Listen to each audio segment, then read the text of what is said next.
On est là pour s'aimer. Et j'ai le plaisir de recevoir ce matin Laure Boukry, elle est coach de vie et sexologue. Bonjour Laure. Bonjour Corinne. Sandrine, c'est pas Sandrine, grave. c'est magnifique. J'en étais sûre. Il fallait que je commence comme ça. On va parler des bijoux de corps qui peuvent remettre un peu de piment dans un couple, relancer quelque part de manière originale aussi sa sexualité et la pratique aussi de l'effeuillage burlesque. Alors on va démarrer par ça. Qu'est-ce que c'est exactement l'effeuillage burlesque ? Alors, l'effeuillage burlesque, c'est une forme de striptease théâtrale qui existe depuis la fin des années 1800, avec une apogée dans les années 50 à l'époque des pin-up. Et on retrouve ça essentiellement dans les cabarets. Donc, pour moi, ce qui est important avec cet art, c'est qu'il véhicule un message vraiment très fort d'acceptation du corps.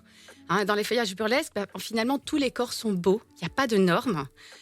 Et c'est vraiment ça qui est important pour moi. Et donc, les effeuilleuses professionnelles, on peut constater quand on regarde un peu sur Internet et qu'on va dans des cabarets, elles ont des types de corps très variés. Par exemple, il y a Dita Von Teese qui est très connue. Il y a aussi Miss Dirty Martini et ces deux-là ont des corps tout à fait différents. C'est ça. Est-ce qu'il y a besoin d'accessoires pour faire ce type de striptease, entre guillemets ?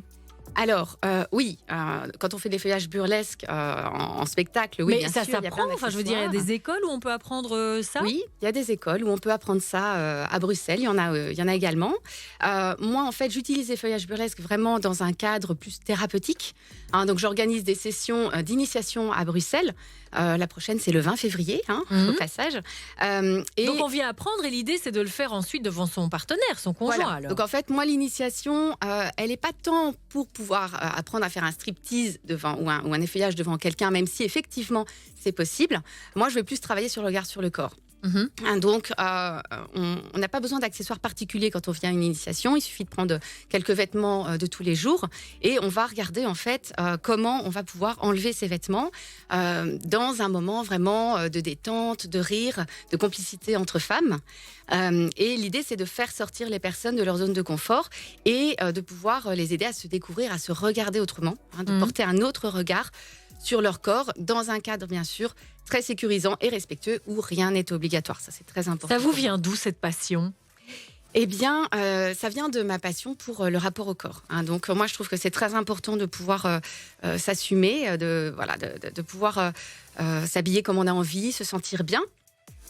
Et c'est dans un cours d'effeuillage burlesque justement que j'ai pris vraiment conscience de la puissance de cet art pour se réconcilier avec son corps. Il ne faut pas oublier qu'on vit dans une société qui est très, très dure et les femmes souffrent beaucoup de la pression par rapport à leur image, donc ça crée beaucoup de souffrance. Et la conséquence de ça, c'est que de nombreuses femmes ne se sentent pas désirables. Or, la désirabilité, elle est finalement dans l'attitude, plus que dans le physique. Et c'est ça que j'essaie vraiment de mettre en évidence au travers de ces initiations. Alors, Laure, l'effeuillage burlesque, on est d'accord, ce n'est pas une danse érotique. C'est quoi la différence entre les deux ? Alors, pour moi, dans mon regard, on est vraiment dans une démarche artistique. C'est un art de se dévêtir et il va être utilisé soit pour faire passer un moment d'émerveillement à notre public, que ce soit une ou plusieurs personnes, soit pour faire passer un message. Souvent, les effeuillages passent un message comique, un message politique, etc. Et en outre, il y a aussi une différence au niveau des tenues. Les mises en scène, les tenues sont extrêmement travaillées. Il y a souvent des paillettes, des plumes, des froufrous. C'est très, très technique finalement. Et donc, il y a quelque chose de tout à fait magique dans l'effeuillage burlesque. Bon, on va parler de bijoux de corps dans un instant. Ça aussi, ça peut être joli et on découvrira si tout le monde peut en porter. Bougez pas, on se retrouve dans un instant. Si vous avez des questions à poser à mon invité, 33 23 par SMS et pareil, vos témoignages sur vos histoires d'amour à ce même numéro.